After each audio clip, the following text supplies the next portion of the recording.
De volta aqui no canal, gente, para falar de Inter, e o Internacional está no mercado de transferências com duas propostas por jogadores para o sistema ofensivo. Se o Inter já tinha um acerto com o Alex Arce e depende ainda do aval do Rivadavia, que só vai acontecer dependendo da Libertadores da América, o Inter colocou outras duas propostas em jogo. Uma pelo Bakambu, e a gente vai falar sobre isso em detalhes, e também a outra pelo Niklas Eliasson, o sueco-brasileiro que joga na Grécia, já quase veio para o Grêmio, quase veio para o Santos também, e tem muito detalhe sobre essa situação. Vou dar aqui todos os valores desses negócios aí. Então, se inscreve no canal, ativa o sininho com as notificações e deixa o like, que isso é muito importante aqui para o crescimento do canal Repórter Bruno Flores. Combinado?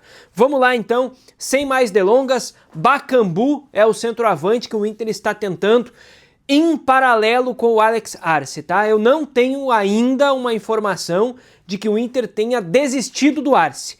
A questão é, hoje o Rivadavia só libera o Arce se o Rivadavia cair para o Fluminense nas oitavas de final da Libertadores da América. Então a gente está falando da segunda quinzena, basicamente, desse mês.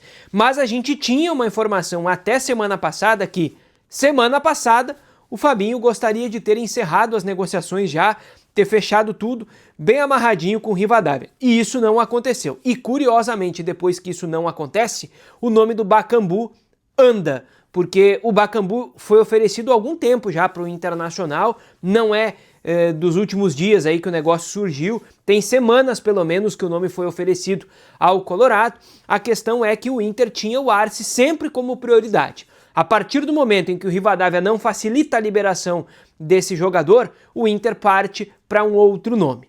O Bakambu é um jogador que está livre no mercado, depois da saída do Betis. A primeira informação é a seguinte: ele ganha um salário, ou ganhava um salário, de pelo menos ali 1.200.000, 1.300.000 euros por ano na equipe espanhola. Então a gente está falando de um salário de pelo menos 600, quase 700 mil reais na conversão pelo que era o salário dele no Betis, tá? E esse é um valor aproximado do que ele ganharia no Internacional pela negociação até agora. Claro que tem um valor de luvas, eu não tenho a informação exata de qual é o valor que está sendo negociado. É a última ponta que me falta em relação ao negócio do Bakambu.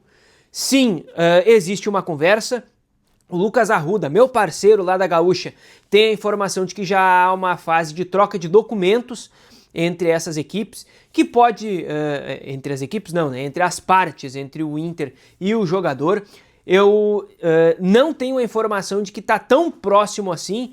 O que me disseram é que vai demorar mais alguns dias ainda, mas o Inter já confirma que sim, existe uma conversa, que sim, existe uma tratativa por esse jogador. O Inter tem pressa, o Inter tem uma urgência em contratar um atleta para essa posição. E pelo menos até o momento, não há ainda um descarte do nome do Arce em paralelo. Tipo, vem o Bakambu, não vem mais o Arce. Por enquanto, não. Mas vamos ver como é que isso vai se desenrolar nos próximos dias. Além de centroavante, o Inter também está tentando um ponta pela direita. O que já era uma informação que a gente tinha também, né? Que o Inter também estava de olho em um ponteiro, especialmente para jogar do lado direito. E esse cara é o Niklas Eliasson.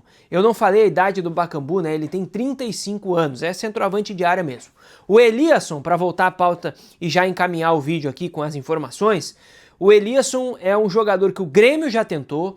Ele, no ano passado, né, quando o Quinteiros era o técnico, ele fez muita força para jogar no Grêmio, e o AEK da Grécia, que é onde ele joga, não quis fazer a liberação. O Grêmio tinha uma proposta, se eu não estou enganado, tá, de um empréstimo pagando algo em torno de 1 milhão de euros, e depois o Grêmio amarrava uma opção de compra, depois obrigação de compra, e o AEK não liberava de jeito maneiro. Aí o Santos apareceu na parada, e pelo que nós tínhamos informação naquela época, o Santos ofereceu mais dinheiro. E ainda assim, o AEK não aceitou. O AEK não fez o negócio, ele ficou por lá, e agora a situação é a seguinte: a proposta que está na mesa do AEK, o Lucas Dias trouxe os números e nós confirmamos essa informação, o Jeremias Werneck também tem essa informação, que é a seguinte: o Inter fez uma proposta de empréstimo com opção de compra.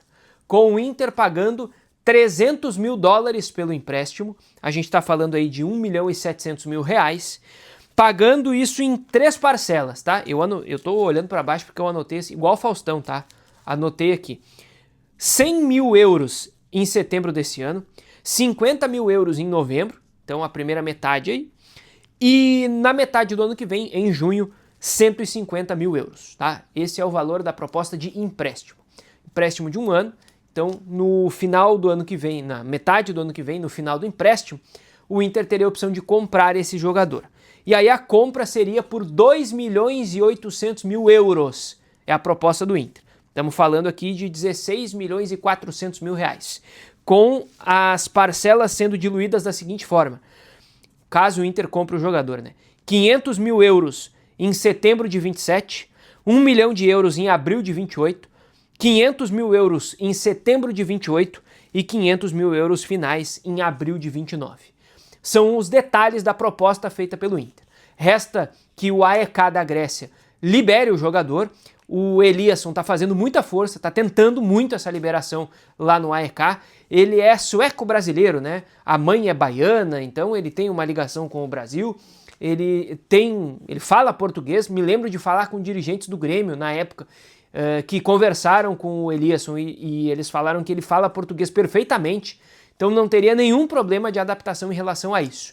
O Eliasson é um ponta pelo lado direito, mas ele é canhoto, óbvio que ele pode fazer o lado esquerdo também, mas ele é prioritariamente um ponta pela direita, que é canhoto, puxa para dentro, arremate no gol, um cara de força. Existe uma boa avaliação dele no mercado, mas ainda ali um ponto de atenção em relação à adaptação ao futebol brasileiro em si, né? Não à cultura brasileira, mas ao futebol brasileiro em si. E o que eu ouvi de uma outra pessoa que trabalha com as pessoas próximas ao Eliasson ali, é que nesse momento o AEK está muito mais disposto a liberar o Eliasson do que foi quando o Grêmio e o Santos tentaram no ano passado. Então tem grandes chances de o AEK, quem sabe até nas próximas horas aí, liberar esse jogador para o Internacional. O Inter está bastante otimista e as pessoas que trabalham, conhecem o AEK, conhecem os bastidores do clube grego, também dizem que agora é o momento ideal para ele sair, porque ele também virou reserva, né? Preciso dizer isso, o Eliasson virou reserva na equipe do AEK. Tô só confirmando a idade dele aqui, para não falar bobagem, porque eu tinha de cabeça a idade dele. E ele tá com 30 anos, eu tava com 28 na cabeça e ia dizer isso, então para não errar, 30 anos do Eliasson, que vai fazer em dezembro 31, é a tentativa do Inter para a ponta direita no mercado. Chegou até aqui? Então se inscreve no canal, ativa o sininho com as notificações, deixa o like, que a qualquer momento a gente tá de volta. Valeu!